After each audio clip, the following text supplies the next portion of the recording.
So, à travers des informations bien fouillées concernant tous les domaines de la vie du pays. we will okay. Est diffusé sur Kira, le hey. site de la RPA, www.rpa.be.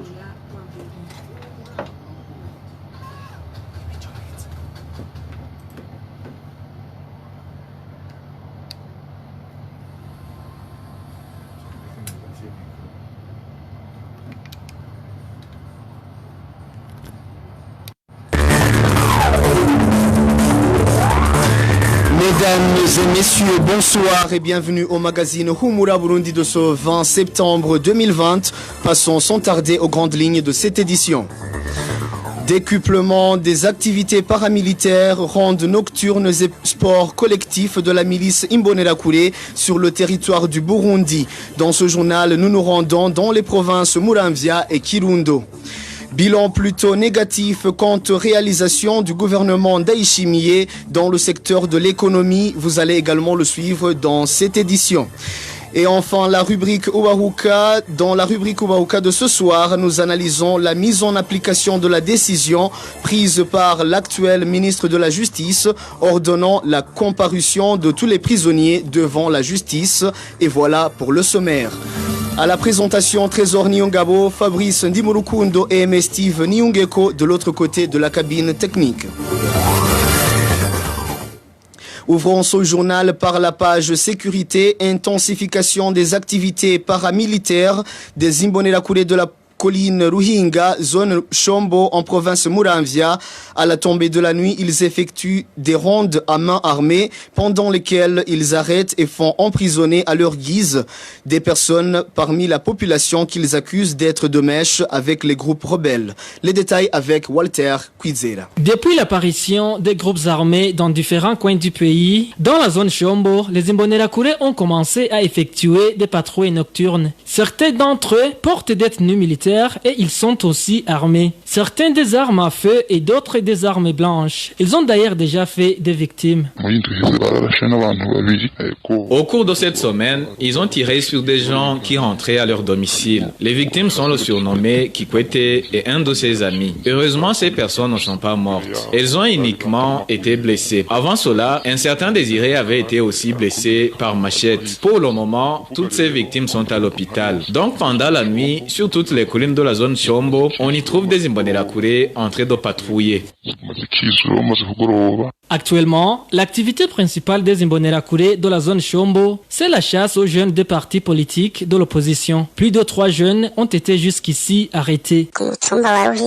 Sur la colline Ruhinga, ils ont arrêté un jeune homme. Ils en ont arrêté 2 sur la colline Shombo et un parmi eux est un ex-FAB. Il s'agit respectivement de Zénon et de Désiré. Jusqu'à présent, personne ne sait où ils sont incarcérés. De plus, depuis l'apparition de ces groupes armés, les Imbonerakure ont commencé à faire des patrouilles en possession des armes à feu. Nos sources dans la zone Shombo révèlent que les auteurs de ces arrestations sont le nommé Jonas, responsable des miliciens Imbonerakure au niveau de la zone. Le chef de colline est connu au nom de Claude et Anatole, responsable des Imbonerakure sur la colline Gatkwaro. Pour le moment, les habitants de cette zone vivent la peur au ventre. À ce propos, la rédaction de la RPA a contacté Diomède Nzambimana, gouverneur de la province Muramvya, pour qu'il s'exprime, mais il s'est réservé de tout commentaire.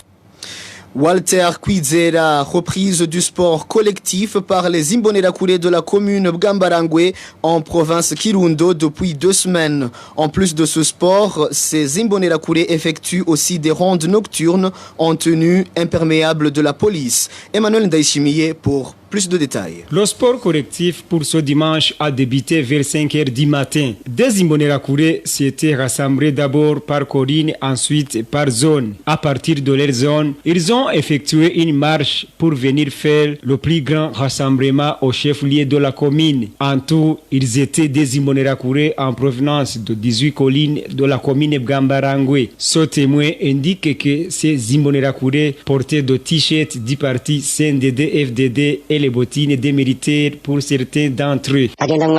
Ils marchaient dans la rue en t-shirt du parti CNDD-FDD. Aujourd'hui, ils ne terrorisaient personne à travers leurs chansons. Plutôt, ils chantent le gospel. Ils se sont rassemblés sur le terrain de football de Mukiengi. Mais de telles activités n'augurent rien de bon. L'expérience nous montre souvent qu'ils finissent par être violents et s'en prendre aux gens.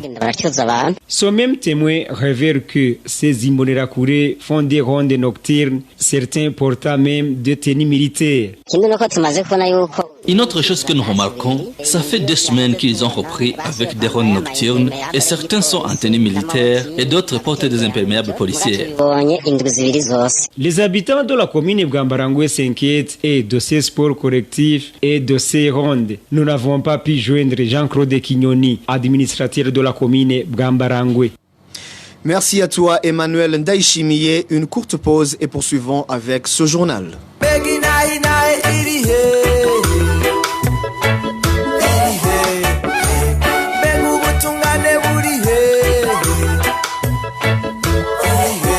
RPA reste solidaire avec les journalistes du groupe de presse Iwachu, Agnès Ndirubusa, Christine Kamikazi, Terence Modenzi et Egide Harerimana en détention depuis le 22 octobre 2019.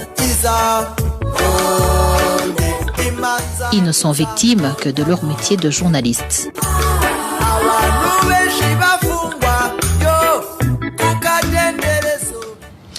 Chapitre économie de ce journal dans la série de reportages sur les réalisations du gouvernement Ndaishimiye à quelques jours seulement de ses premiers 100 jours en tant que président de la République. Aujourd'hui, nous vous parlerons du secteur de l'économie. Secteur mal en point, le régime Ndaishimiye n'a jusqu'ici rien fait pour relancer l'économie du Burundi. Même les quelques décisions prises ont été déjà violées par leurs garants, à commencer par le président en personne. Inès Gakiza nous en dit plus. Chaque bouche doit avoir à manger au Burundi et chaque poche de l'argent. Le président Evariste Ndaishimiye a tenu cette promesse au Burundais juste à sa prise de fonction, mais aussi durant sa campagne électorale. Les Burundais figurent parmi les peuples les plus pauvres selon les rapports de différentes organisations internationales et de la Banque mondiale. Mais hélas, 3 mois viennent de s'écouler sans que le président Ndaishimiye et son gouvernement ne prennent une quelconque mesure acheminant vers la concrétisation de la promesse d'éradiquer la faim et la pauvreté chez les Burundais. La faim est un des signes éloquents qui renseignent sur la pauvreté d'un pays. Parmi les principaux piliers de l'économie burundaise se trouve l'agriculture.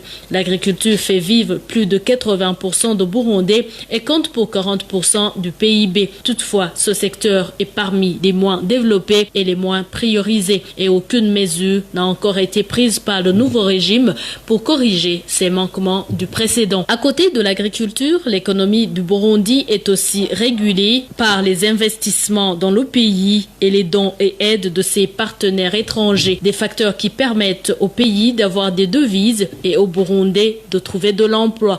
Pour faire face alors aux problèmes de chômage auxquels fait face plusieurs Burundais, surtout les jeunes, le président Ndaishimiye a demandé le recensement de tous les chômeurs, une activité en cours mais dont la suite reste inconnue aux Burundais. Parmi les grands obstacles au développement économique du Burundi apparaît la corruption qui gangrène le pays. Le dernier rapport de l'organisation Transparency International couvrant l'année 2019, le Burundi a été classé parmi les 10 premiers pays les plus corrompus sur plus de 180 pays évalués annuellement. Toujours juste après son investiture, le président Ndaishimiye s'est engagé à éradiquer ce fléau. Pour prouver le degré de son engagement, il a appelé vers la fin du mois d'août tous les membres de son gouvernement et les autres mandataires publics à se préparer à montrer et justifier leur richesse. Dans cette politique de lutte contre la corruption, les malversations et détournements des deniers publics, nous savons que la loi le prévoit. C'est pourquoi je le rappelle pour que tous les dirigeants s'y préparent, inventorient toutes leurs richesses pour éviter qu'on nous accuse de détournement des biens de l'État alors que c'était des richesses que nous possédions. Même à la fin de notre mandat, nous montrerons encore une fois nos richesses.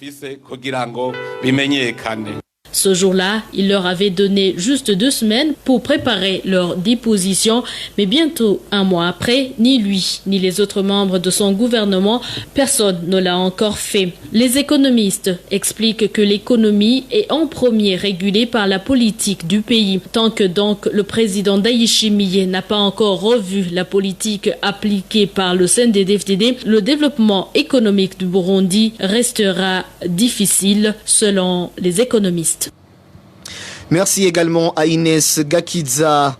Page société à présent, les travailleurs du secteur informel regroupés au sein des syndicats disent être satisfaits de la mesure du gouvernement qui compte instaurer la loi régissant ce secteur.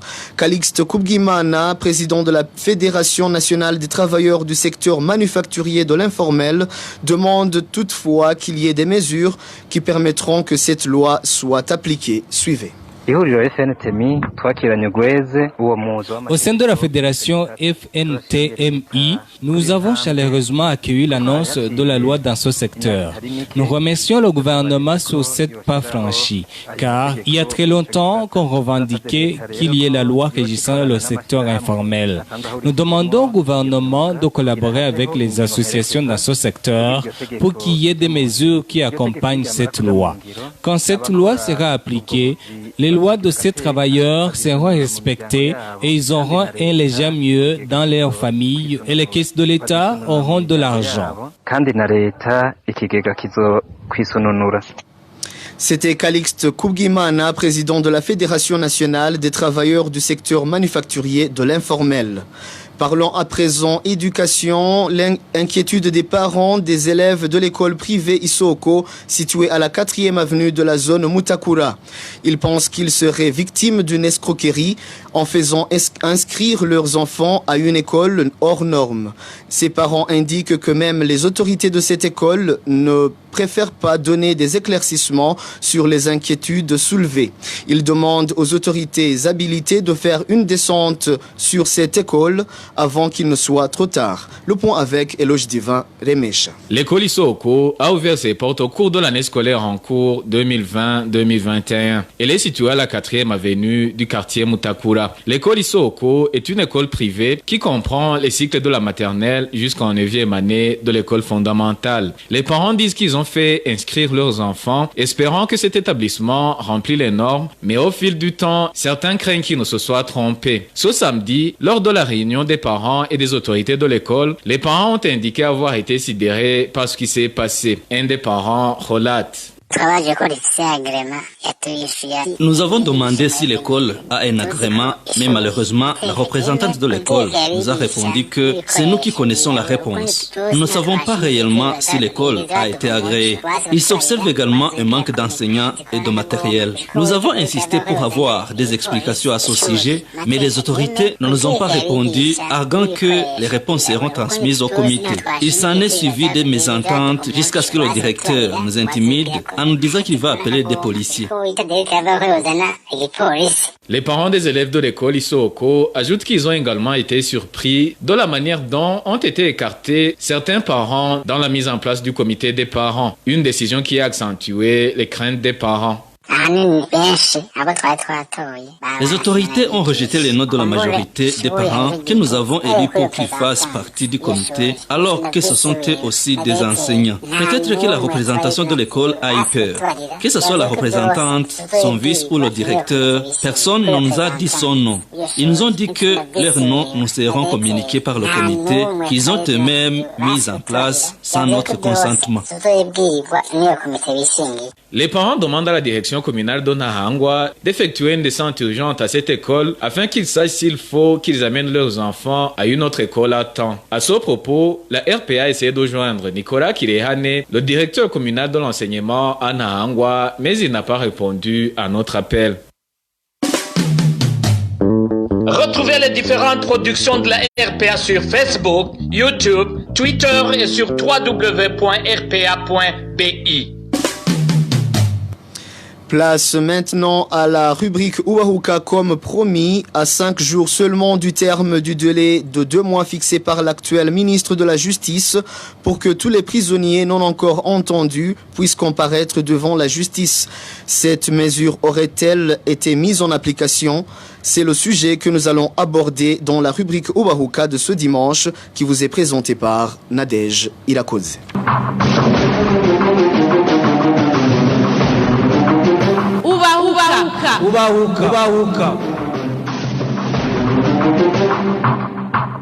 Un délai de 2 mois a été fixé par l'actuel ministre de la Justice à la fin du mois de juillet dernier pour que tous les détenus non encore entendus puissent comparaître devant la justice. C'est dans le but de diminuer l'effectif des détenus dont les dossiers n'ont pas encore été clôturés. À quelques jours de la fin du délai fixé par la dite ministre, quels en sont les résultats? C'est l'une des questions que nous allons débattre dans la rubrique Uwahuka de ce dimanche. Nos invités sont Maître Jean-Claude Niburumosi, chargé du département juridique au sein de l'association chrétienne pour l'abolition de la torture, ACAT Burundi, et Tassian Sibomana, homme politique qui fut procureur. Au micro, c'est Nadège Irakoze, bienvenue.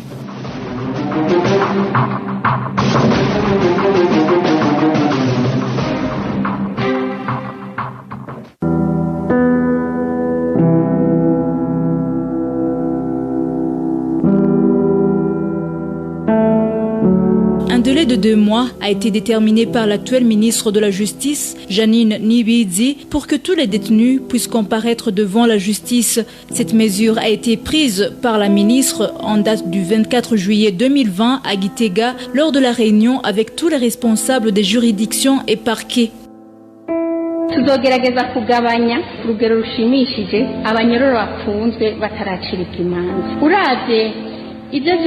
Nous allons nous précipiter à réduire sensiblement l'effectif des prisonniers qui n'ont pas encore été entendus par la justice. Cela fait partie de ce qui donne une mauvaise image à la justice burundaise. Une personne peut être emprisonnée pour un délit équivalent à une peine de 6 mois ou 1 année, mais elle passe 1 an, 3 ans, voire 4 sans comparaître devant les juges. C'est pour cette raison que nous avons fixé un délai de 2 mois pour que ce genre de dossier soit clôturé. Rien ne manque pour que cela soit mis en application. Nous leur avons donné les instructions et orientations nécessaires ainsi que la procédure à suivre pour que les prisonniers puissent comparaître.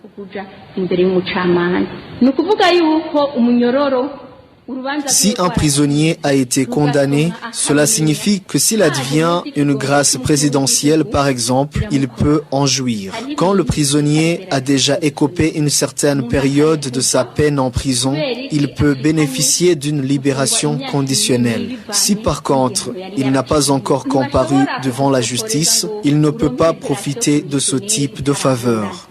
Pour proposer une libération conditionnelle, les juridictions se basent sur la période de la peine déjà purgée par le prisonnier. Même si la fin de ce délai fixé par la ministre de la Justice approche, Maître Jean-Claude Niburumosi, chargé du département juridique à l'ACAT Burundi, déplore la façon dont sont traités les dossiers des détenus non encore entendus par la justice, surtout ceux qui sont poursuivis pour des dossiers politiques. C'est vrai, nous approchons à terme des délais que s'était donné l'actuel ministre de la Justice pour que les dossiers des détenus en suspens puissent être clôturés. D'après les informations à notre disposition et de sources dignes de foi, ces derniers temps, dans certaines circonscriptions, les dossiers des détenus sont traités avec priorité. Mais la manière dont ces dossiers sont traités est lamentable. Les garanties procédurales pour aboutir à un procès équitable ne sont pas respectées. Les juges se précipitent pour mettre les affaires en délibéré, sans toutefois respecter les règles de procédure dignes pour un procès équitable. Il peut y avoir un rendement bien sûr quantitatif, mais sans qu'il y ait un rendement qualitatif. Toutefois, comme nous l'avons toujours évoqué dans nos différentes publications, il y a une catégorie de détenus qui ne bénéficient pas au même traitement que les autres. Il s'agit des détenus poursuivis pour des infractions ayant trait avec la crise que connaît notre pays depuis 2015. Ceux-ci sont soumis à un traitement spécial. Leur dossier n'évolue pas du tout. D'ailleurs, rien n'a été fait ou préconisé pour que ces détenus puissent être entendus. La plupart des dossiers sont en appel et les appellants sont éparpillés dans différentes prisons alors qu'ils sont poursuivis dans une même affaire, ce qui rend difficile la programmation de ces affaires. Ici, je peux donner l'exemple des militaires qui ont été arrêtés après l'attaque des camps militaires de décembre 2015. L'affaire a été traitée dans la procédure de flagrance. Ils ont interjeté appel depuis avril 2016, mais jusqu'à présent, leur affaire n'a pas encore été appelée. Ce n'est pas seulement pour ce cas-ci, mais la liste est extrêmement longue. Au mois de mai, nous avions comptabilisé à la CAT Burundi plus de 100 détenus dans cette situation, et la plupart se trouvent dans la prison de Mpimba. Pour Tassien Sibomana, qui fut procureur, la mesure de l'actuel ministre de la Justice était louable, mais selon lui, rien de remarquable n'a été fait jusqu'à présent.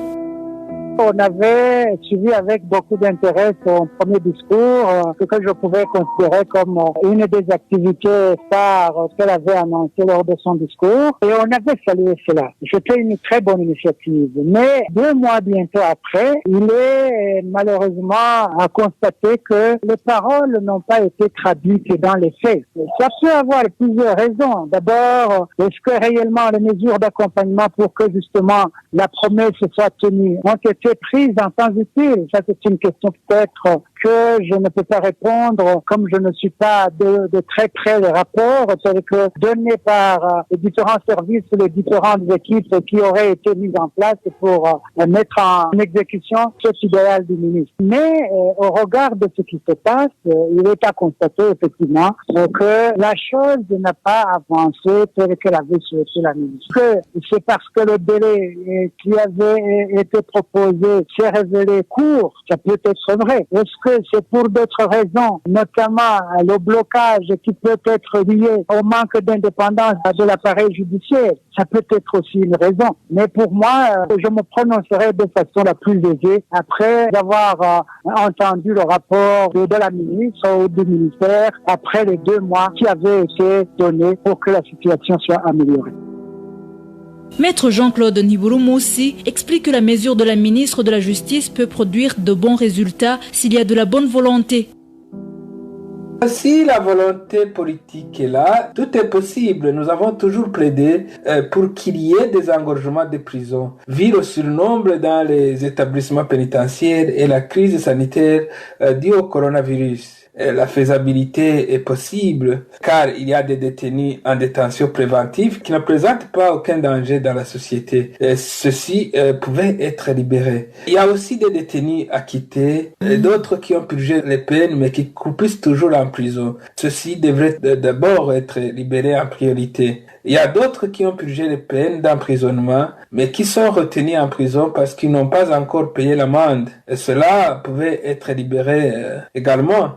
Il y en a aussi des détenus acquittés par la juridiction de la première instance, mais qui ne sont pas libérés, arguant que le ministère public a interjeté appel. Ce qui est contraire à la loi burundaise, parce que si un prévenu acquitté à la première instance est en détention, que le juge prononce l'acquittement, il doit automatiquement être libéré, même si le ministère public interjette appel. Donc son dossier doit se poursuivre en étant en liberté. Et donc si la volonté politique y est, tout est possible. Ce genre de libération peut contribuer pour désengorger les prisons aujourd'hui surpeuplées. Maître Jean-Claude Niburumoussi explique également les raisons de la surpopulation carcérale ainsi que les actions à mener pour diminuer l'effectif des prisonniers. La cause majeure de la surpopulation carcérale est cette crise politico-sécuritaire que connaît notre pays. L'emprisonnement est une forme de répression des opposants politiques ou ceux qui sont supposés comme tels. Il y a également les magistrats qui recourent à l'emprisonnement comme seul moyen de sanctionner les personnes qui sont en conflit avec la loi. Les solutions pour éviter la surpopulation carcérale, ici je peux parler que les autorités pénitentiaires respectent les décisions rendues par les cours et tribunaux. Il faut aussi ne pas recourir à l'emprisonnement comme seul moyen de sanctionner les récalcitrants. Donc, nous demandons que les magistrats puissent appliquer les dispositions du code pénal qui autorisent l'usage d'un travail d'intérêt général comme sanction pénale. Il faut aussi éviter la lenteur dans le traitement des dossiers des détenus. Il faut aussi sanctionner les magistrats qui se rendent auteurs de détention abusive. Pour conclure, Tassien Sibomana explique lui aussi que tous les acteurs dans le domaine judiciaire doivent traiter les dossiers des détenus tout en respectant les délais fixés par la loi, ce qui va permettre de revoir à la baisse le nombre de détenus. Comme vous le savez, la population carcérale peut être un nombre suffisamment important pour des raisons d'abord techniques, parce que, comme vous le savez, les maisons d'arrêt et de détention du Burundi sont pour la plupart très vieux, ce qui signifie que le nombre de populations carcérales qui était prévu dans le sens a largement dépassé les prévisions de départ. Ça, c'est le premier problème technique. Deuxième problème, ça peut être un problème de fonctionnement de l'appareil judiciaire. Comme vous le savez, pour qu'un dossier avance normalement et soit clôturé dans les délais, il intervient pas mal d'acteurs. D'abord, la police qui mène des enquêtes, ensuite le parquet qui instruit très juridictionnellement le dossier, et enfin les tribunaux. Et comme vous le savez, les tribunaux sont gradés. Il y a le premier degré, il y a le deuxième, il peut même avoir un troisième degré. Donc vous comprenez que épuiser tous ces échelons, ça peut prendre quand même du temps. Et cela est purement technique. Mais au niveau fonctionnel, ça peut être un problème de fonctionnement de l'appareil, aussi longtemps que au niveau de la police, si les OPJ ne font pas leur travail dans les délais impartis par les différents textes de loi, si le parquet ne fait pas les inspections nécessaires pour mettre la police au rythme qu'il faut pour la clôture dans les délais des enquêtes, et qu'en conséquence le parquet fasse l'instruction préjuridictionnelle dans les délais tels que prévus par les différents textes de loi, et qu'en conséquence et enfin au niveau de l'instruction juridictionnelle du dossier, les tribunaux ou les cours font leur travail conformément au délai, vous comprenez que le boulot d'étranglement peut se trouver à plusieurs étapes. Et si donc les différents services qui doivent remorquer les autres ne font pas leur travail correctement, vous comprenez que la population carcérale ne sera jamais revue à la baisse. En termes d'action à mener, c'est justement faire en sorte que toute cette machine de l'appareil judiciaire s'active et travaille à tous les échelons en respectant les délais d'enquête, d'instruction préjuridictionnelle et d'instruction juridictionnelle pour que les dossiers soient clôturés dans les délais. Deuxième action, c'est que les gens qui ont déjà totalisé le quart de la peine ont droit à une libération conditionnelle. Donc, il faut que les services habilités produisent des rapports en temps utile pour que l'autorité habilitée prenne les décisions de les libérer conditionnellement en temps utile. Il y en a d'autres qui ont bénéficié des actes d'amnistie ou de grâce présidentielle, mais qui malheureusement gisent toujours dans les prisons. C'est pour dire donc qu'à un certain moment, les commissions mises en place pour l'exécution de ces grâces ou ces amnisties se trouvent devant un blocage justement lié au manque d'indépendance de l'appareil judiciaire. Tout dépend justement du degré de l'indépendance de l'appareil judiciaire, parce qu'on voit que le nombre de prisonniers politiques ne cesse d'augmenter, alors qu'en principe, ce ne sont pas des gens qui sont emprisonnés n'importe comment. Et donc, il incombe à l'appareil judiciaire de faire le nécessaire pour que ces gens ne soient pas obligés de juger dans les prisons, alors qu'ils le sont de façon illégale et injuste.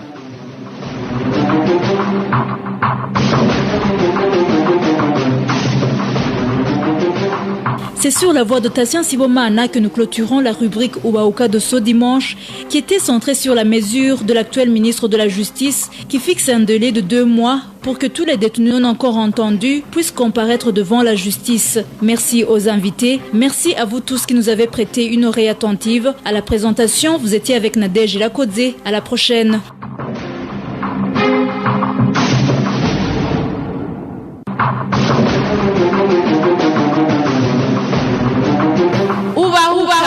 Ubahuka.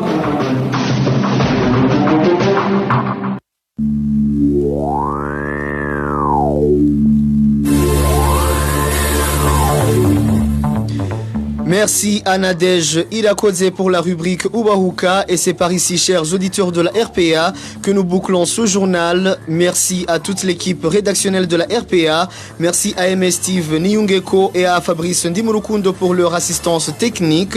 À la présentation, vous étiez avec Trésor Niongabo. Passez une agréable soirée dominicale partout où vous êtes.